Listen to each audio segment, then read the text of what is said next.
This podcast is rated S for sexy and contains mature themes, explicit sexual content, and some freaky ass shit. So if your trigger warning list is longer than the schlongs in these books, protect your innocent ears from the salacious musings of this red hot pod. But if you're a pervy peach like us with one hand on your Kindle and the other between your folds, strap on, in, for the unhinged book club ride of your wet dreams. This is Between the Folds. Oh, and there's definitely going to be spoilers. Don't say we didn't warn you. Now, as for the rest of you freaky little strumpets, let's get into it. Welcome to the club. Pull up a seat between the folds where the kinks all meet. Welcome to the club. Let's slip right through between the folds where literature is blue. Hi, it's janitor of Joyful Orifices, Jess, your commander in literature for the week, here with Lusty Lieutenant Lindsay. most likely to wield digmatized as a weapon against lobsters, Bring it on, lobsters. and Minister of Moisture, Elisa. most likely to lure sailors to their death with a well-timed moan. I don't know where that came from. I am drawn in, though. And just remember, as we give our overview, we listen and we don't judge. Except for when we do. So this week's thirst trap is Lights Out by Nevessa Allen. And listen, first, I cannot even begin this synopsis without talking about the narrator of this book, Jacob Morgan. You did audiobook. His voice is so sexy. I just want to know, Jacob Morgan, if you're listening, what's it going to take for you to call me a good girl? Yeah. I want to know. I will do it. I would let him read me the Bible, and suddenly I would believe Leviticus was the sexiest book ever written. Maybe I would even get raptured. I don't know. Would bring me back to that. I don't know if it would be worth it for that, but I would go to great lengths to hear him call me a good girl. Yeah. I'll be reaching out on your Patreon. Just look out for me. I'm going to have to find out another book he's read because I don't want to do this one again. I'll There's a send lot. you a list. Yes, there's a lot. She's like, I've got them on rotation. I would like to nominate him, but just for him to read to me. Yeah. Just talk to me. Does he look? And I love to comment on people's looks, but let's just Valid. say it's like the voice version of the carpet doesn't match the drapes.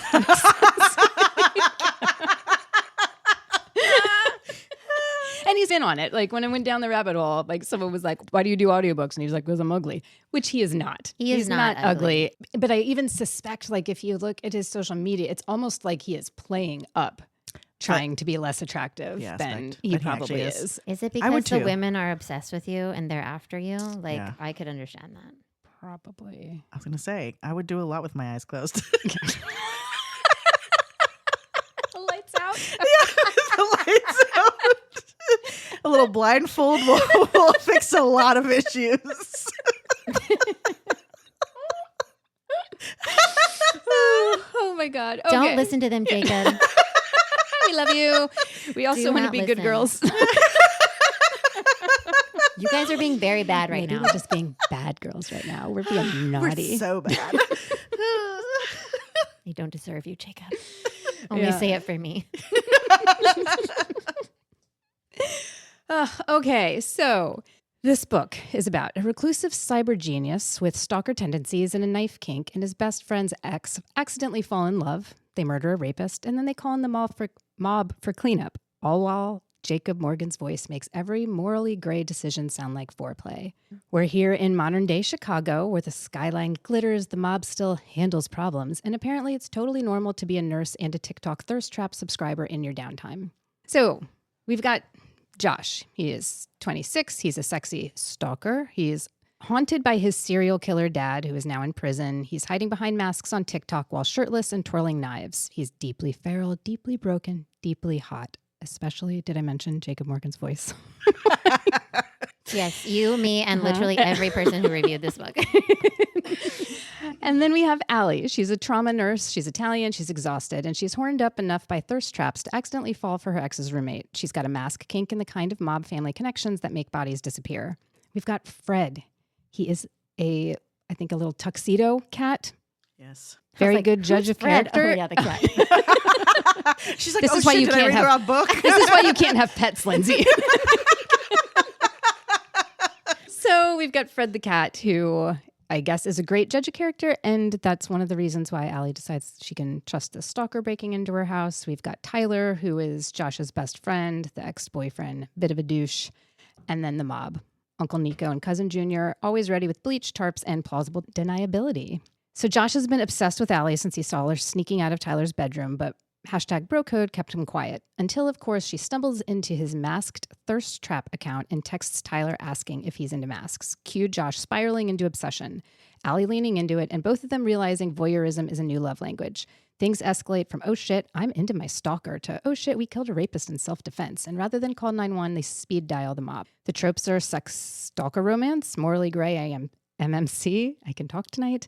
Hidden identity, obsessive love, mask, kink, knife play, he falls first. The spice level is through the roof. This isn't your run-of-the-mill dirty talk. This is tied up fear play, mask on, knife involved. Is it legal to be this hot sex? And with Jacob Morgan's voice narrating. Truly, the man could say sutures and discharge instructions and we'd still need a cigarette. Final vibe is unhinged, hoardy, surprisingly wholesome for a book that involves murder cover-ups, stalking, and mob cleanups. Basically, cat, nurse, stalker, mob, and Jacob Morgan's sinful voice tying it all together. How many times do you think we're going to say Jacob Morgan in this episode? A lot. You Till he two calls are. us. Not I'm enough. over here in the dark. Well, that's I your just read a own boring old page. Well. damn fault, Elisa. Maybe you would have liked it more had you read the audiobook. Perhaps I would have. Josh has this TikTok account. I did my damnedest to look up mask stuff. I'm not on TikTok, so I looked up a lot of stuff on Instagram, and I didn't really find anything. There was. Is this a thing? I wonder if this is like an OnlyFans thing. Right? She just I made should have it. looked on OnlyFans. You have to Damn have it. an account, apparently. Not that I looked. Who's judging who here? Listen, I wanted to sell feet pics at some point to I looked in retire. that too, and then I realized the amount of work that goes into that. I thought it was just like old pervs that were like, give me your feet. I'm not really into feet personally, but if someone else is into my feet, I am Right. into that. I have That's really fine by nice me. feet. I've been told I have Beauty and the Beast feet. Yeah, Very you do high have- arches and nice shapes. Yeah, they're I cute. was like, Call me. somebody told you Beauty and the Beast, and you were like, thank you. The setting is 8th grade. We're in Heidelberg, Germany, at the pool. I flexed my foot for some reason, and my best friend at the time, Kendra, was just like, you have Beauty and the Beast feet. Because apparently when the Beast is being transformed at the end of the cartoon, Beauty and the Beast, like the old school Disney cartoon, like his feet are arched and perfect. And that's what she said my feet look like. Perfectly arched Beauty and the Beast feet. Wow. Yeah. That girl has a foot fetish. Mm. Just saying. Ask her. I've been told Hobbit Oh. doesn't have the same ring to it. Every pot has a lid, Lisa. There's somebody out there for your Only feet. fans for Hobbit feet. I would describe mine as very average. Between 4.5 and 5 inches. Yeah. Whenever I learn about a new kink, I try to think to myself, could this be for me? And I would say one of the things in this book that was hard for me to get into was the thought of him wearing a mask. I just kept thinking it was so silly. Sexy masquerade ball, I get, like a partially covered face, I get, but I think this is supposed to be like a full like horror mask, and he had that like balaclava like covering like his whole head. That's not sexy mysterious. Normally, I am the one that my brain takes this to ridiculous places. And it took till just now, you saying that. Now, all I can fucking picture is him in horse mask. So fuck you. So I was really into it until just now. I've ruined this book for Jess. I am so sorry. I discovered the mask kink is really not for me. Yeah, that did not bother me. He does have this whole like mask talk account where he has this whole double life as a masked sexy Instagram star. And his best friend of his whole life, who he lives with, gets a picture of him texted to him by his ex-girlfriend, Allie, our FMC.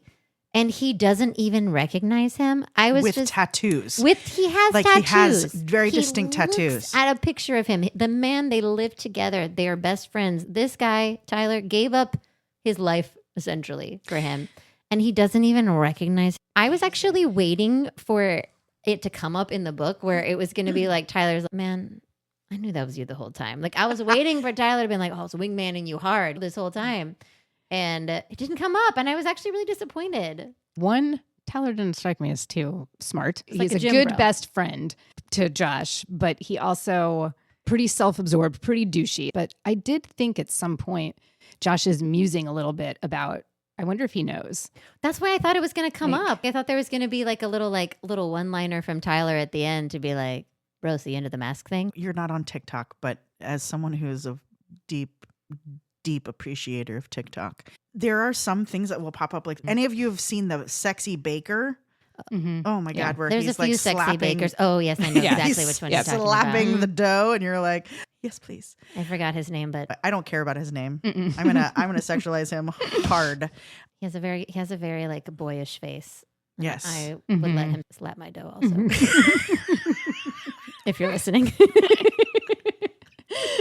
Do you follow any just straight thirst trap accounts? I don't. Lindsay and I are giving Well, we each already other know knowing I looks. follow the sexy bakers. I just don't think about it. I actually don't follow too many, and I don't even know how I got into following the few random ones that I do follow. But I did think it Your was finger slipped. Yeah. Yeah, right. Whoopsie. Did I do that? They did bring up Jump Rope Guy in Yes, this book, I and noticed I that. thought that was so His name is funny. Dan Cole. Yeah. Who is Jump Rope? Oh my! Why I am will I show in- you. I bought his fucking jump rope and his program. I haven't used it yet. Did buy it. But that's the power of Instagram, people, and the power of abs. Yes. Oh my God, I'm so behind on the times. And a good song. Like he looks like he's having so much fun all the time. I'm obsessed with him. Oh, Oh yeah, exactly. Right. And he does this to music. I'm like hooked on it. Like he was amazing. I Yeah. mean, I was watching it just for the athleticism, Elisa. Don't look at me like that. I am studying. this is market research right This here is for my aerial aspirational. This career. is goal setting. So there was something else that interesting that happened in this book. It's this where they break the fourth wall, where like out of nowhere, I thought it's one of the chapters told from Josh's perspective. He addresses the reader of the book. Did you guys remember this part? No, and I saw your notes here. So it's after. So it happens after they realize that they've accidentally murdered Brad, and Josh, he takes off his mask because he has to vomit. So that's like when his identity is revealed. But in his chapter, he says, "Reader, I puke laughed, and no, I don't recommend it." And I was like, what an interesting choice, because nowhere else in the book do Yeah. they ever take you out of the story. But Maybe- in that moment, I just thought that was it was this kind of a strange and interesting choice to make. Maybe Navessa Allen, when she was writing this, was watching Bridgerton. Like, I was dear thinking reader, that, dear reader. Yeah. Yeah. would not suggest vomiting, laughing. Yes. Laugh vomiting into a bush. I don't recommend it. When I first read this book, I DNF'd. Yeah, I didn't get that. I didn't. The middle mob section for me was just like it didn't need to happen. And so I got bored, I think, halfway through. And I don't know. I just was like, do I really want to waste my time on this? No, I don't. And so I stopped maybe the last like 100 pages before the end.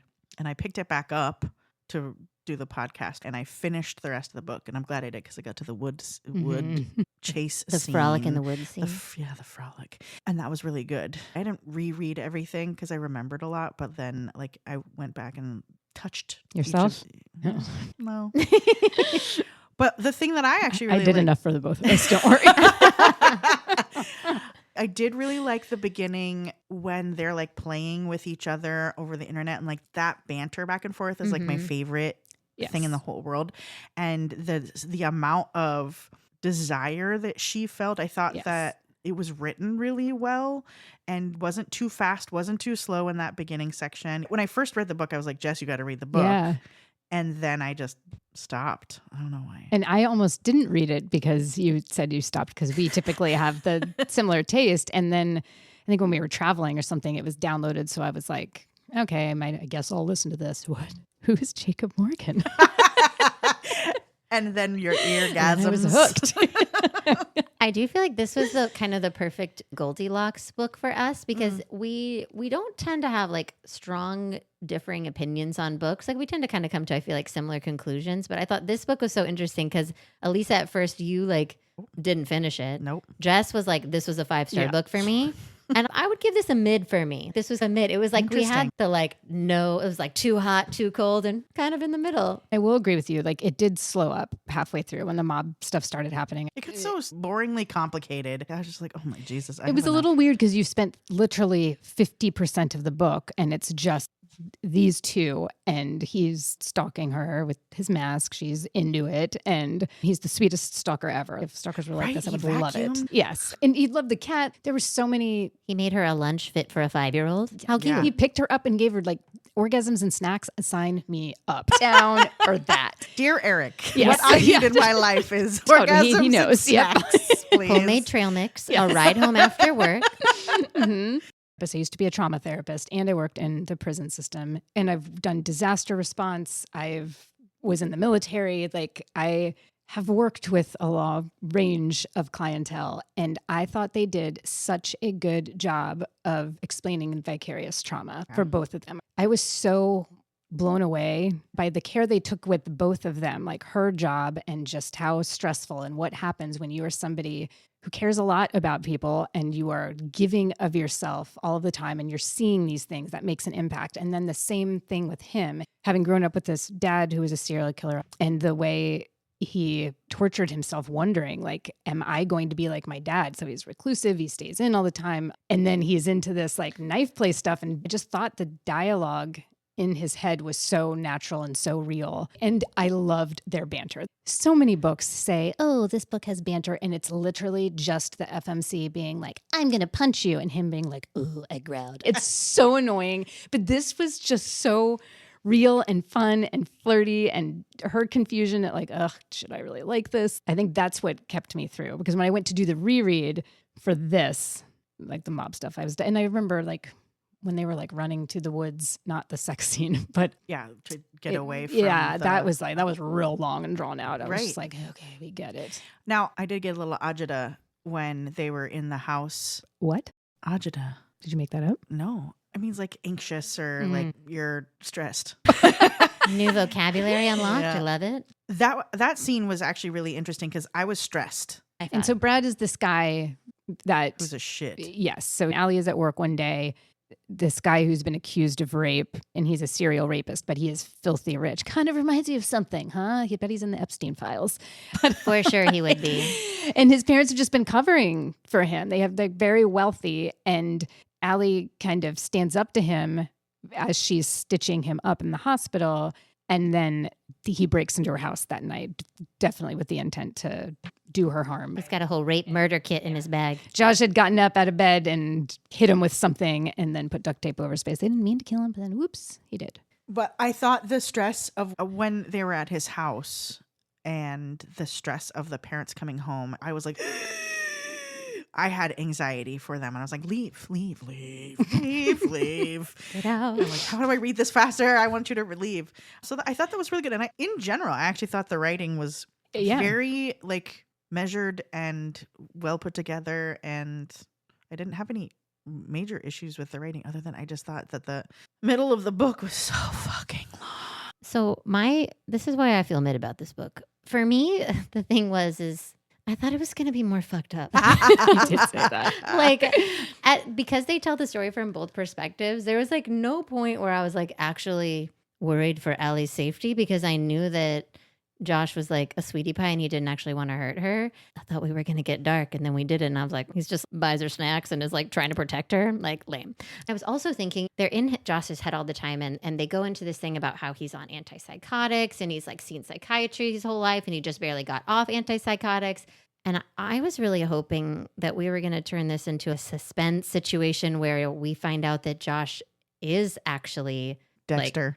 that he is actually Dexter. Like, he actually is not stable. I was really hoping for like a twist, and it was going to be like, oh, Josh is actually kind of scary. Like the very last scene in the woods, I was like, oh, what if it comes out now and the book like ends with You don't know if she's alive or dead. exactly. After that. Interesting. Like that's what I was hoping for, because otherwise I thought it was like Stalker light. I wanted more stalking. Soft stalking. Yeah. I wanted to be afraid. I think the thing that made it dark, the only thing that could carry it into the dark category for me was just the knife play. Oh, really? See, I didn't think. I But thought they that didn't was, even like, do so it that fully much. She consensual. accidentally Yeah. stabbed him. She didn't even stab him and then get off on it. It was like an accident. She's like, oh my God, I'm so sorry. I'm just And saying then- that was the only opportunity that this book actually had, because they'd had opportunity to do a lot more, but the only thing that was considered dark that actually happened was the knife sex stuff, which wasn't even that much but everything else to me wasn't dark because they were all good characters. And he would, every time he would always be like, are you okay? Or is this okay? He was like very like worried about it, which is sweet. And that's fine for some people.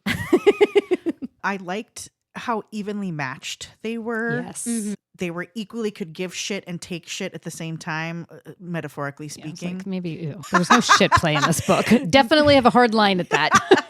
That made it fun. I'm thinking specifically even about the wood scene at the end. Yeah, because she's ripped. She had knows trained for that? Totally. Well, and she goes to the gym. She works with the trainer, does some kind of jujitsu or something too. But yeah, she does she definitely does like self-defense Yeah. or stuff like that. I found my quote, which is, sorry, baby, I thought, lifting my free leg.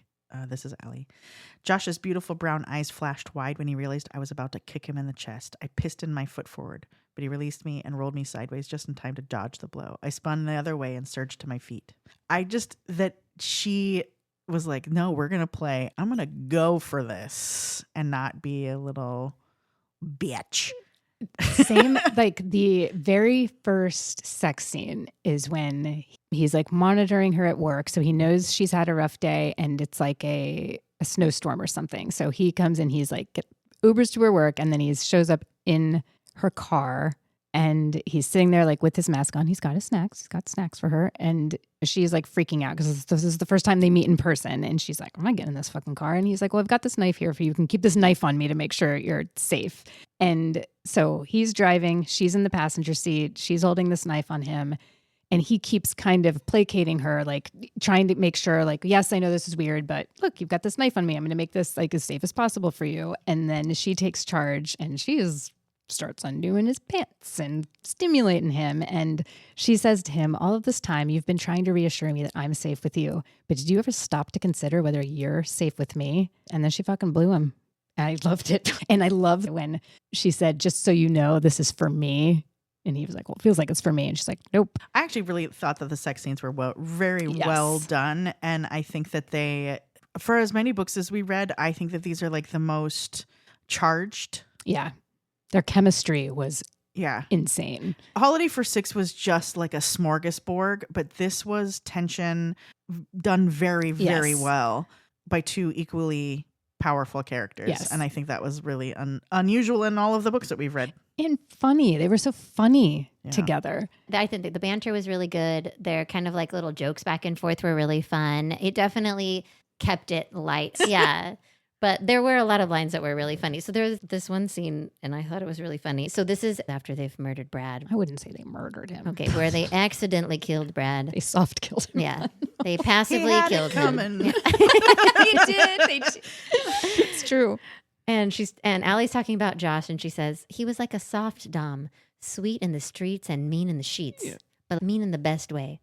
Bossy and demanding and relentless. And oh no, I was getting turned on within 5 feet of a fresh corpse. And then I was like, oh, this is going to go somewhere. And then it didn't go anywhere. No. But I still thought the line was cute. But that was Yeah. how I feel like they kept it light like that so much. So even when they're talking about they killed someone. You know, Oh my God. And all the names, because then they put him in the duffel bag and they were calling it Bag o' Brad. Yeah. And then there was like 3 that they came up with. And all of them made me laugh really hard. The couple who slays together stays together.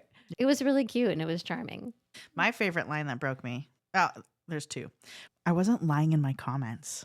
I wanted to crawl to this man, give him the most toe curling, leg shaking, dick throbbing, sheet gripping, soul sucking, ball draining head of his life. I was like, And she that is- did. Yeah. They have it at like a companion quote to that. So there's 2 of them in the story. So that was the one about an orgasm for Josh. But then Allie, there's one more where she says, usually I needed more than this. Clitoral stimulation or nipple play to push me over the edge. But Josh was fucking into me so deeply that he was about to trigger my favorite kind of orgasm. The brain-melting, spine-bucking, knees-shaking, titties-bouncing, pussy-soaking cervical orgasm. And I thought it was really fun that they paired those 2 at different parts in the book together. That was cute. So my other favorite line that broke me in this was Allie had a long day at work and Josh is telling her that she needs to get some rest. And she's, but I don't want to go to bed. I want to stay up late and get railed. And I was like, I feel you. Sometimes I'm like, I don't want to go to sleep. I literally last night, it was me like avoiding going to bed because I was like, I'm wired. I don't want to go to bed. I have to get up early, but I don't want to go to bed. So I'm just going to stay up until midnight. That's me all the time. I am sleep avoidant. I also liked Auntie Moira. She was the Oh, mob, yeah. because she's She a was little the mob- Irish lady. mob. And one of my favorite quotes of hers was, well, either way, get in. It's cold as a nun's twat out here. I was like, that's magical. I would hang out with Moira.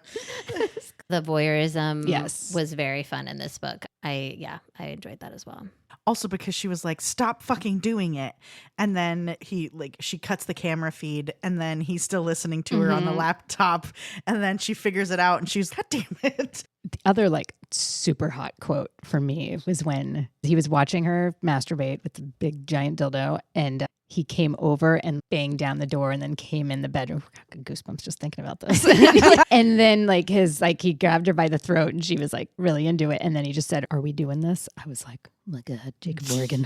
Say it again. We are. Yes, we are doing this. We will do anything you want. I will crawl to you. I do think of all the books that we've read, I identified the most with this female character. She works too much.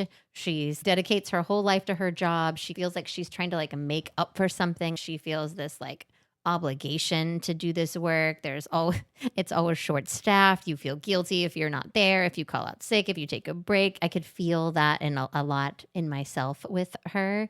And so I think that also helped to draw me into the story. And I really also loved how she was really strong and that he was really into her being really Yes. Yeah, that was strong and capable. Like he thought that was hot. And I was like, yeah. Yeah. None of this, she's so fragile, I shall throw her over my shoulder. And also to go back to the stalking thing, the softcore stalking, Soft. there's nothing I love more than actually consent and showing that consent can be sexy even in scenes like this that are a little more BDSM. I feel like if you're playing into this like mask, stalking, fear sort of a kink, right? In my mind, you gave your consent. Now scare me. That's what I was looking for. Like she gave him her consent.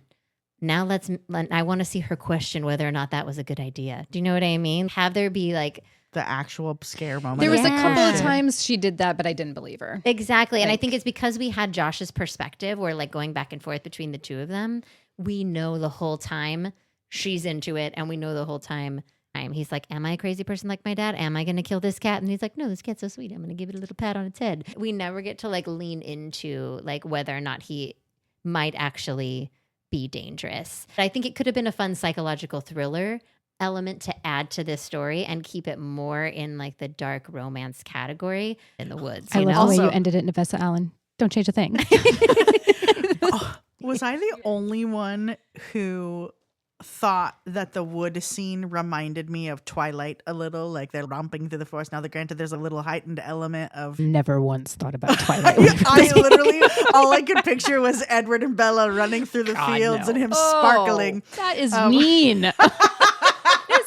mean. It was a great scene, but I literally was thinking to myself, like, I'm putting Robert Pattinson and Kirsten Stewart, and I don't even like Absolutely them. not. That no.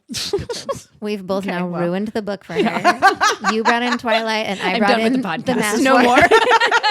This is why I DNF'd. This is another quote I related to. My entire life was devoted to caring for others. I wanted someone to take care of me for once. I wanted someone to want me. No, need me. I wanted a man so obsessed that he hacked into cameras to watch me when he couldn't sleep. I wanted him to monitor my location data, order me a home security system so no one else could break into my house, and threaten to murder anyone who hurt me. I could go for that. I just, as someone who's like always doing the planning, always taking care of the things, always anticipating others' needs. It would just be so fucking nice to have somebody else do that for me for once. Do you think it would be? Because like that concept of just being adored and monitored because they care seems really great. I don't know how that would play out for me. So I do want to go back to this quote for a second, though.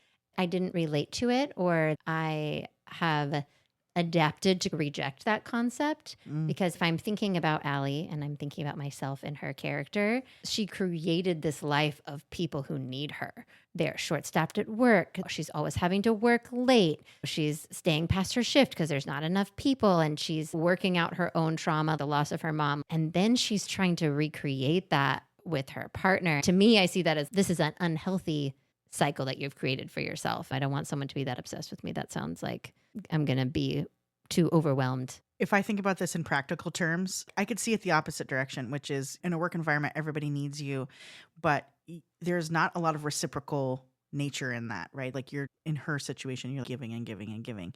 And so to have someone who actually needs you, not for your skill set and not for your capability, but because of the nature of you, I could see that being very attractive and very Because of who you are, not what you're doing. correct. Like I'm drawn to you and I want you. And so I can see that part as being like the counter to what you just said. Those things are intertwined. Who you are and what you do for other people is very, for me, very closely overlapping, or perhaps in your own mind one and the same. And it seemed that that was also the case for this particular character. She isn't needed, I need you to solve this, or I need you to grab this. It's that I need you to be in my presence because I like you. So I can see that being something completely different. And I think myself, I don't like the situation when somebody likes you so much they'll let you do anything. Yes, I do not like There's no doormats. I like boundaries. people standing up to me. Yeah, I like people who have boundaries, and I like people who are like, you can fuck right off. Stop it. And I would be worried in that situation when there's so much infatuation that there is no boundary and that there is no other person. Because I don't want to just be with somebody who's sexy or somebody who's smart or somebody who's talented. I want to be with someone who's giving and taking. That's the one thing I liked about the book, is that these are two people who are meeting of equal character. That feels good because at any point someone could say, no, I don't want to do that. And you're like, okay, I don't like it, but I don't need to like it. That's like my dream. My dream would be the boundary people. Now, don't tell my husband that, because my husband is really good at being like, please don't do that. And I'm like, but I really want to do that. And he's like, I don't like it. And I'm like, okay. I don't know if whispering is going to cut it out of the podcast. That may be it. He's left the room, okay. Yeah, Eric's the same way, but I will do it anyway. I mean, within reason, if there's something. But the thing is, Absolutely. Eric will he won't tell me with his mouth, please don't do that. I don't want you to do that. He'll tell me with his passive aggressive eyes. And I do not Yes. react well to passive aggressive Same. tendencies. If you are passive aggressive to me, I am going to do exactly what you were trying to get me not to do, because I am like, fuck you, you fucking grown up with your grown up mouth. Use your grown up words and tell me what you want right fucking now. The moment you are passive aggressive with me, I'll lean in and be like, did you mean to say that way? For the most part, I feel like I'm a very kind, easygoing human. Maybe easygoing is the wrong word. Anyway, but the moment you pull sass, I will eat you alive. You knock that shit off right now. If you have a big feeling, have a big fucking feeling, but do not be passive aggressive. Yeah. Don't. That's probably why I am so just direct. And I Same. appreciate people being direct with me. Same. Yes, I am a sensitive soul. Like I don't. anybody people who don't need knows to be me. mean. Yes. Mean and direct are totally separate subjects. Yeah. But being direct, whatever. I can take care of myself, and I do. My feelings can be hurt. I will take care of them. I will likely come back to you later and say that really hurt my feelings, and then we're going to talk about it just so we're on the same page, but I'm good. Or I'll say, how fucking dare you? Can I tell you something that I also said, how fucking dare you, in this book? Yeah. Allie keeping a fucking loaded gun in her bedroom. There was a little bit too much gun ownership in this book for me. It was a little nipple nitpick for me. I don't really care about the gun I situation. didn't either. In this book, I was like, nah, it fits. Like, she's She's a- fucking a knife. Like, I mean, She's also a single woman. yeah. I With don't the have a trauma. problem. Yeah. Even more reason that I'm not going to be having a gun. I'm a single woman in my house that's loaded in my bedroom. Brad over here could have got to that. It was Right. also not in a safe, so I'm going to talk Yeah. about that, which is it should be in a safe. Most rereadable scenes. The scenes you go back to read one-handed. The masturbation scene, the very first one, Mm-hmm. I really With her? liked it. Yeah. Oh, yeah. That one also with the blowjob scene. The Yeah, in the very car. first one. And there was also a masturbation scene with him. And also it was her first description of watching him on TikTok too. The hotness of scenes like this where sex isn't even happening. There's a lot of good rereadable scenes in this. I think every one I tapped. Okay. And then there was that weird chunk in the middle with the mob stuff where I was like, all right, we're going to end on one, right? Like, where's- For sure, though, the very last one where she is running in the woods, and he is chasing her. To me, that was That was where it was at. It was also out in nature. We have nature Fire nudity. Well, there's- Fire ants. There were no fire ants in the story, but yeah, one of the quotes that I had was, his hips snapped against my ass. We knelt at the stream's edge, water rushing over our lower legs, mud squelching beneath our knees. The smell of the forest filled my nose, the scent of pine mingled with dirt and fallen leaves. My back heated where the sun beat down on me. Yes, this was what I wanted. To be pinned like an animal out in the open with no inhibitions and no thoughts in my head besides how well my boyfriend fucked me. Harder, I said, and I was like, fuck yes. Yeah. No notes. I want the sun on my back, the mud beneath my knees, the smell of pine in the air.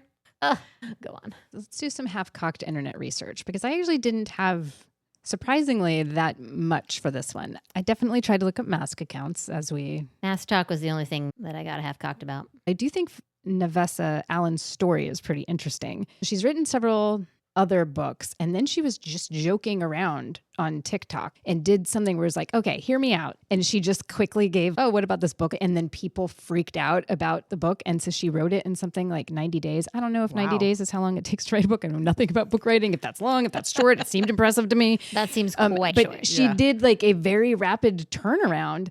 And I just thought that was amazing. All right. Are you ready for a little game? I love a little game. So I know usually we do smash or pass or fuck, marry, eat, but we're going to do something a little different this time because one of the things I just loved in this book was how goofy they were and how they would ask each other like just fucking absurd questions. So I pulled out some of the questions they were asking each other throughout the book. Plus I made up some of my own. Are you ready? Yes. I'm ready. If you were locked in a room full of spiders, would you rather have the lights on or off? On. On. And I will go on a murderous rampage and kill every single one of them. I will stalk them. I will hunt them. They will be my prey. Spiders don't tweak me out that much. This is how I found EFT, was because I had crippling arachnophobia my entire life. So the fact that I was even able to read this question out loud here and I was able Progress. to think about it was pretty amazing. I deserve a medal. Thank you. Okay. Would you rather change sexes every time you sneeze or not know the difference between a baby and a muffin? I would love to change sex every time I sneeze. That would be so fun. For sure, I'm choosing that because I don't want to I love muffins and I don't want to accidentally eat a baby. Yeah. But I would love the opportunity to to have a penis. I am obsessed with having a penis. Yeah. I know. Obsessed. I want one for my very own. Yes. I would helicopter everywhere. Yes. Just like a woo. 1,000%. Put it in everything. I would be the guy putting it in a pie, putting it in a cake. Oh, just to see putting what it in feels meat. like. Yeah, just everything. I would have to call in sick from work and be like, Yeah. I'm busy. Yes. I'm about to go blind. Yes. Yeah. I need disability. Yep. Mhm. I would be masturbating everywhere. Yeah, Like breaks at work. Like just gotta pop off in the car. Like I just feel like all the time. Yeah. Let me touch it. Let me Yeah. touch it. Mhm. Mhm. Because I could. It would just be so new and I would just have to have a good time with it for a little while. And I'm sure I would calm down after a bit. Would you rather ejaculate one tadpole-sized sperm every time you come or 100 regular-sized ones that can all talk? I'm like, does it feel like it? Is it squishy like a tadpole, like the big one? Because could you just imagine like beating off and then I'll be like, hey Jess, how's your day? I'm here. Don't flush me down the toilet. Don't put me in that sock. Don't put me. It's dark in here. This is helping me One determine tadpole. what my answer is. One tadpole seems very sufficient. Yep, one tadpole. If they're talking to me, then I have questions about my sanity. But then I also have questions about my the Catholic shame spiral in there. We're getting a whole bunch of people, and they're like, "Hey, what'd you just do? We're here." And Oh no. Life does begin at ejaculation. God. Shit, yeah. That's so good. Stop it at the source, people. Stop it at the source. All right. Would you rather marry a guy with a sexy voice, like Jacob Morgan, but with a micropene, Ooh. or a guy with a giant dick, but a soft lispy voice? Yeah. I don't like this question. This is one that came from Your brain. my brain Your cabeza. too. Because I used to have like almost a mortal fear of micropenes when I would first start dating a guy and being like, I used to be terrified. I've never experienced a micropenis, but I'm going to choose that option. And let me tell you why. Because toys exist. Mm-hmm. And there's a lot happening in sex that's not just Yeah. Totally. the P and the V. And I think that will just lead us to be very creative in the bedroom. Then maybe I'll even try anal, you know? There you go. Again. See? Yeah. Yeah, sold. Would you rather have nipples for teeth or teeth for nipples? Wait. Nipples? for teeth I just like the visual on this. and teeth for nipples. Nipples for teeth. Could you just imagine somebody smiling at you? And holding Oh, they're out the little soft just like nipples. a bunch of nipples in place of teeth. Interesting. That would be. Can you imagine how that would feel? I'm feeling very overstimulated in my mouth thinking about this. And not in a good way. No, in a good way. But imagine what my tongue could do for myself. That's what I'm Like, saying. This could be quite nice. I would actually go the opposite. Hello. I would take teeth for nipples. Really? Can you imagine what a party trick that would be? Just like, woo! Let's put a carrot in this fucking bad boy. Halloween party trick, like a trick that, yeah, then not one that I would appreciate. I think the conversation alone would be worth it. I'm just going to get a lot of more pleasure out of my nipples for teeth than I am for my teeth for Yeah. nipples. Because then I lose my nipples now. They've just become teeth. How sad. So now, would they be? What kind of teeth would they be, Elisa? Would they be like wisdom teeth? Would they be? Like the Are they incisors? canines? Yeah, They would be Molars. like, have you ever met those people who have the tiny little teeth, the little chompers? little chiclets. Yeah, little chiclets. Oh, yeah, that made me do weird things. Okay, let's dive into some moans and groans. I found like these were a little hard for me to go through because people were so polarized. They also About it. wrote a tome. Yeah, Everybody seriously. was like a fucking synopsis. I don't need to read the book in a review. Just tell me what you thought, It drives me fucking crazy. Well, let me tell you some of my favorite reviews. please. My friend Bouquet, 3 stars. 50 years later, I'll be in a nursing home giving my last breath, asking the Grim Reaper to allow me to listen to this man's voice one more time so that I can go to heaven before he escorts me to hell for the books I've read. That's a great. You and me Great both, review. Bouquet. You and me both. But there was Bonnie Sand. Horny nurse discovers TikTok horror porn. I had Miriam, 5 out of 5 stars. New kinks unlocked and a book I'll reread soon. I wasn't expecting to like this book as much as I do. There were many times when I needed to put the book down for obvious reasons. You got 2 hands, girl. I'm extremely impressed and ready to read its second coming. Some of my favorite low reviews, though, M 1 star. Unfortunately, got the ick when he thought he was blind, but it was just his balaclava turned sideways. Never recovered. I think that scene was really weird. I was like, all right, I was like, Josh, really, Josh? You've been yeah. wearing a mask this whole time and you don't know Seriously. how masks work? Also, Keandra, butterfly emoji, 2 stars. I hate the name Josh. That's pretty amazing. That might be my favorite review of all time ever. Yeah. Nothing says trauma like, I hate the name Josh. I'm so sorry, Keandra, for whatever he did to you. Okay. I think that takes us up to our one-handed reviews. How many chili peppers would you give this book? I guess I would give it 4. I think there was enough scenes for sex. I would go 3.5, Stop maybe. it. Because, hear me out. Hear me out. There was a good chunk in the middle where Yeah, we there was really no got sex. into some mob shit, and that really took away from the sexy times. It's Okay, I'll like, compromise 4. I um, always like relate it to the length of the book. Yeah, understood. What Which was pretty percentage of the short, book yeah. is there sex scenes happening in it compared to non-sex scenes is how I think of it. But okay, I'll concede 4. And Moisture Measer, I'm going to give it a 5. Oh, no. Mm-mm. You can be wrong. I was like, I would say 3 for me. It was 3. It was good. I mean, I like the scenes, but I just You need to listen to this audiobook. apparently I do. Yeah, so this is what I'm going to say. I'm going to split it. So I'm giving it a 5 moisture for Jacob Morgan. And I'm giving it a 3 moisture for no Jacob Morgan. So if I'm reading it only and not listening to it, it's going to be a 3. If I'm listening to it, Gonna be a 5. it's going to be a 5. Yeah, I think that's hard for me to separate because I did love the character of Josh so much too. So, no, I'm sticking with my 5. We're a divided group.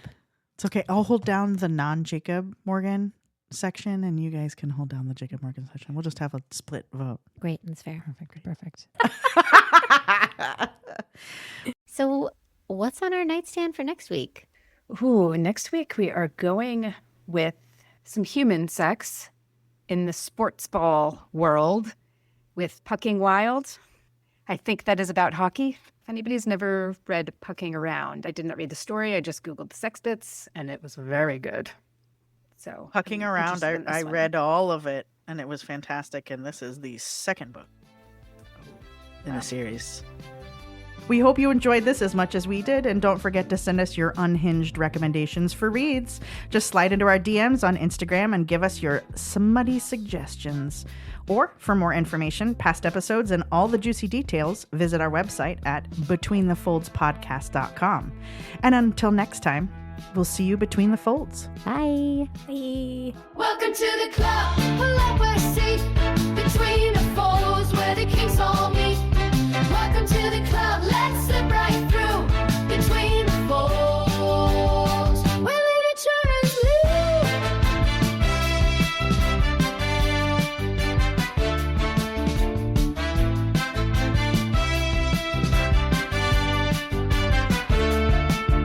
This podcast is for entertainment purposes only. The views and opinions expressed are our own and do not reflect those of the authors, publishers, or any affiliated parties. We are not affiliated with or endorsed by any of the authors, publishers, or products mentioned. Yet. Listener discretion is advised due to adult themes, language, and content.